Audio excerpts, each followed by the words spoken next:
ತೊಂಬತ್ತರ ವೀರೇಂದ್ರ ಪಾಟೀಲ್ ಅವರ ಒಂದು ಸಿಎಂ ಸ್ಥಾನ ಕಳೆದುಕೊಳ್ಳುವುದಕ್ಕೆ ಲಿಂಕ್ ಮಾಡಿರುವಂತಹ ಕುಮಾರಸ್ವಾಮಿ ಆಗ ಕೂಡ ರಾಮನಗರದಲ್ಲಿ ಚನ್ನಪಟ್ಟಣದಲ್ಲಿ ಇದೇ ತರಹದ ಗಂಭೀರವಾದ ಗಲಭೆಗಳಾಗಿತ್ತು, ಗಲಾಟೆಗಳಾಗಿತ್ತು.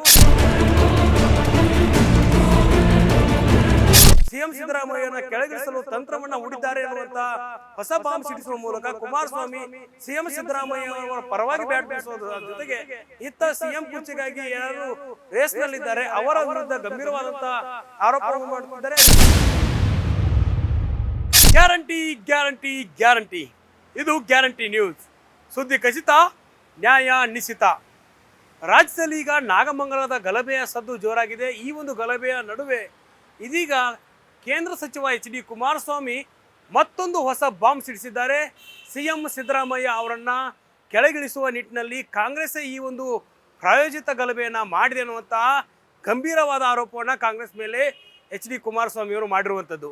ಹಾಗಾದರೆ ಈ ಒಂದು ಗಲಭೆಗೂ ಕೂಡ 1990ರ ವೀರೇಂದ್ರ ಪಾಟೀಲ್ ಅವರ ಸಿಎಂ ಸ್ಥಾನ ಕೆಳಗಿಳಿಯೋದಕ್ಕೆ ಲಿಂಕ್ ಮಾಡಿರುವಂತಹ ಕುಮಾರಸ್ವಾಮಿ ರಾಜ್ಯದಲ್ಲಿ ಇದೀಗ ನಡೀತಿರುವಂತಹ ಸಿಎಂ ಕುರ್ಚಿ ಬದಲಾವಣೆಯ ವಿಚಾರಕ್ಕೆ ಮತ್ತಷ್ಟು ಹಿಂಬು ನೀಡುವಂಥ ಕೆಲಸಕ್ಕೆ ಮುಂದಾಗಿದ್ದಾರೆ.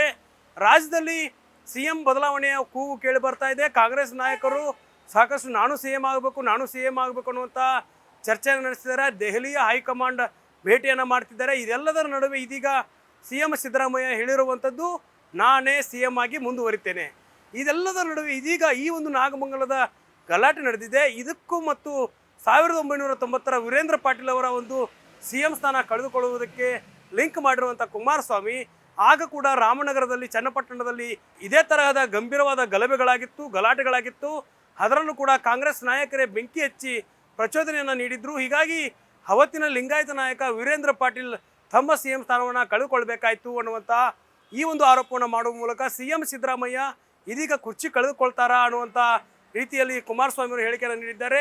ಈ ಒಂದು ಗಲಭೆಯ ಪ್ರಕರಣ ಸಿಎಂ ಸಿದ್ದರಾಮಯ್ಯ ಅವರಿಗೂ ಕೂಡ ಕುತ್ತನ್ನು ತರುತ್ತಾ ಅನ್ನುವಂಥ ಪ್ರಶ್ನೆ ಮುಂದಿರುವಂಥದ್ದು. ಯಾಕಂತಂದರೆ ಸಿಎಂ ಸಿದ್ದರಾಮಯ್ಯ ಅವರ ಒಂದು ಮೂಡಾ ಕೇಸಿನ ಸಂಕಷ್ಟವನ್ನು ಎದುರಿಸ್ತಿದ್ದಾರೆ. ಅದರ ಜೊತೆಗೆ ಸಾಕಷ್ಟು ಅವರ ಮೇಲೆ BJP JDS ಆರೋಪಗಳನ್ನ ಮಾಡ್ತಾ ಇದೆ, ಭ್ರಷ್ಟಾಚಾರದ ಆರೋಪವನ್ನು ಮಾಡ್ತಾ ಇದೆ. ಸರ್ಕಾರದ ಎಲ್ಲ ಇಲಾಖೆಗಳಲ್ಲಿ ಭ್ರಷ್ಟಾಚಾರ ತಾಂಡವವಾಡ್ತಾ ಇದೆ ಅಂತ ಹೈಕಮಾಂಡ್ ಮತ್ತು ರಾಜ್ಯಪಾಲರಿಗೆ ದೂರು ನೀಡುವಂಥ ಕೆಲಸವನ್ನು ಮಾಡ್ತಾ ಇದೆ. ಹೀಗಾಗಿ ಈ ಒಂದು ನಿಟ್ಟಿನಲ್ಲಿ ಸಿಎಂ ಸಿದ್ದರಾಮಯ್ಯ ಇದೀಗ ಮೂಡಾ ಕೇಸಿನಲ್ಲಿ ಸ್ವಲ್ಪ ರಿಲೀಫನ್ನು ಪಡ್ಕೊಂಡಿದ್ರು ಕೂಡ ಈ ಒಂದು ಗಲಭೆಯ ವಿಚಾರವನ್ನು ಇಟ್ಟುಕೊಂಡೇ ಕಾಂಗ್ರೆಸ್ ನಾಯಕರ ಒಂದು ಈ ಸಿಎಂ ಸಿದ್ದರಾಮಯ್ಯನ ಕೆಳಗಿಳಿಸಲು ತಂತ್ರವನ್ನು ಹೂಡಿದ್ದಾರೆ ಎನ್ನುವಂಥ ಹೊಸ ಬಾಂಬ್ ಸಿಡಿಸುವ ಮೂಲಕ ಕುಮಾರಸ್ವಾಮಿ ಸಿಎಂ ಸಿದ್ದರಾಮಯ್ಯ ಅವರ ಪರವಾಗಿ ಬ್ಯಾಟ್ ಬೀಸೋದರ ಜೊತೆಗೆ ಇತ್ತ ಸಿಎಂ ಕುರ್ಚಿಗಾಗಿ ಯಾರು ರೇಸ್ನಲ್ಲಿದ್ದಾರೆ ಅವರ ವಿರುದ್ಧ ಗಂಭೀರವಾದಂಥ ಆರೋಪವನ್ನು ಮಾಡ್ತಿದ್ದಾರೆ. ಇದ್ರ ಜೊತೆಗೆ ನಾವು 1990ರ ಘಟನೆಯನ್ನು ನೆನೆಸ್ಕೊಳ್ಳೋದಾದರೆ ಅಲ್ಲಿ ರಾಮನಗರ ಚನ್ನಪಟ್ಟಣದಲ್ಲಿ ಗಲಭೆ ಆಗಿತ್ತು.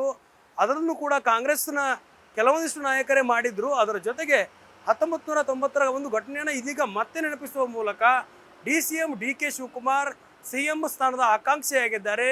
ಅವರು ಈ ಒಂದು ಗಲಭೆಗೆ ಕಾರಣ ಅನ್ನುವ ನಿಟ್ಟಿನಲ್ಲಿ ಕೇಂದ್ರ ಸಚಿವ ಕುಮಾರಸ್ವಾಮಿ ಆರೋಪವನ್ನು ಇಲ್ಲಿ ಮಾಡಿರುವಂಥದ್ದು. ಹೀಗಾಗಿ ನಾವು ಇಲ್ಲಿ ಗಮನಿಸಬೇಕಾದ ಪ್ರಮುಖ ಅಂಶ ಅಂದರೆ ರಾಮನಗರ ಈಗ ಕುಮಾರಸ್ವಾಮಿ ಅವರ ಒಂದು ತವರು ಜಿಲ್ಲೆಯಾಗಿ ಸಾಕಷ್ಟು ರಾಜಕೀಯ ಜೀವನದ ಹೆಸರನ್ನು ತಂದುಕೊಟ್ಟಂಥ ಜಿಲ್ಲೆ.